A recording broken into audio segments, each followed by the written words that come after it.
જૂનાગઢ જિલ્લાના ભેસાણ તાલુકાના એવા વિશ્વવિખ્યાત પરબધામ ખાતે 3 દિવસ સોમયાગ યજ્ઞનું આયોજન પરબધામના મહંત પરમ પૂજ્ય કરશનદાસ બાપુના હસ્તે કરવામાં આવ્યું। જૂનાગઢ જિલ્લાના ભેસાણના વિશ્વવિખ્યાત એવા પરબધામ ખાતે સોમયાગ યજ્ઞનું પરમ પૂજ્ય કરશનદાસ બાપુના હસ્તે કરવામાં આવ્યું છે। આ યજ્ઞ સનાતન ધર્મના પ્રથમ વખત થયું હતું। પરબધામની ભૂમિમાં સરભંગ આશ્રમ, પરબધામની ભૂમિમાં વૈદિકપણે તો અપાર મહિના છે। રાજસૂર્ય યજ્ઞ, અશ્વમેઘ યજ્ઞ, વાજપેયી યજ્ઞ વગેરેમાં સોમયાગ યજ્ઞ શ્રેષ્ઠ રહ્યો છે।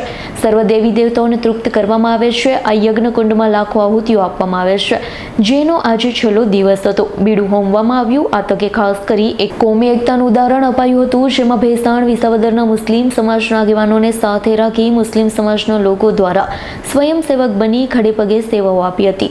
ગરીબો માટે બાપુ દ્વારા સ્ટોલ ઊભા કરવામાં આવ્યા હતા, જેમાં ગરીબોને સુવર્ણદાન, વસ્ત્રદાન, અન્નદાન આપવામાં આવ્યું હતું। આ તકે 1000 ગરીબોને લાભ મળ્યો છે। લાખો ભાવિક અને ભક્તો દ્વારા યજ્ઞનો લાભ લીધો છે। ભક્તજનોએ ભજન અને ભજનનો લાહો લીધો।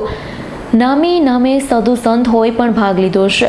યજ્ઞ પૂર્ણ થયા બાદ તમામ યજમાનોને પરમ પૂજ્ય કરશનદાસ બાપુ દ્વારા આશીર્વાદ આપવામાં આવ્યા છે। તમામ યજમાનોને શિવસાગર કુંડમાં સ્નાન કરાવ્યું, પોતે પણ સ્નાન કર્યું છે। પધારેલા તમામ ભક્તો ઉપર ડોલીમાં સવાર થઈ પુષ્પો દ્વારા આશીર્વાદ વચન આપ્યા છે। કાર્યક્રમ સફળતાપૂર્વક પૂર્ણ થયો છે। સતદેવદાસ અમરદેવદાસ આજે પરબધામમાં પૂજ્ય કરશનદાસજી બાપુ દ્વારા 3 દિવસનું ભવ્યાતિ ભવ્ય સોમ વસંત યજ્ઞોત્સવનું આયોજન થયું છે અને એ આયોજનમાં આજે હજારો લાખો માણસોએ ભાગ લીધો છે।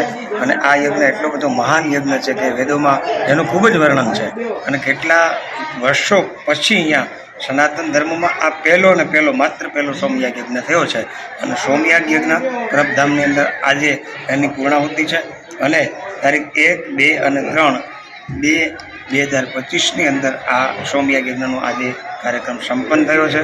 પૂજ્ય બાપુની નિશ્રોમાં બધા જ સંતો, મહંતો અને સેવકજનો સાથે આ સોમયાગ યજ્ઞ સંપન્ન થયો છે અને સનાતન ધર્મનો બાપુએ જય જયકાર કર્યો છે। અસ્તુ સતદેવ અમરદેવદાસ।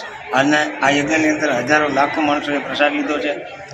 યજ્ઞકુંડની અંદર લાખો આહુતિ આપવામાં આવી છે અને બધા દેવતાઓને સોમરસનું પાન કરાવી અને તૃપ્ત કરવામાં આવ્યા છે। જે વેદની ઋચાઓથી બધા જ દેવતાઓને પ્રસન્ન અને તૃપ્ત કર્યા છે।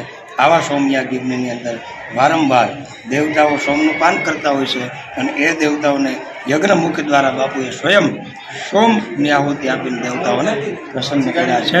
અસ્તુ સતદેવદાસ અમરદેવ। કાસમોથીનો રિપોર્ટ, S9 ન્યૂઝ, જૂનાગઢ। અમારી તમામ માહિતીથી અપડેટ રહેવા માટે જોડાયેલા રહો S9 ન્યૂઝ સાથે।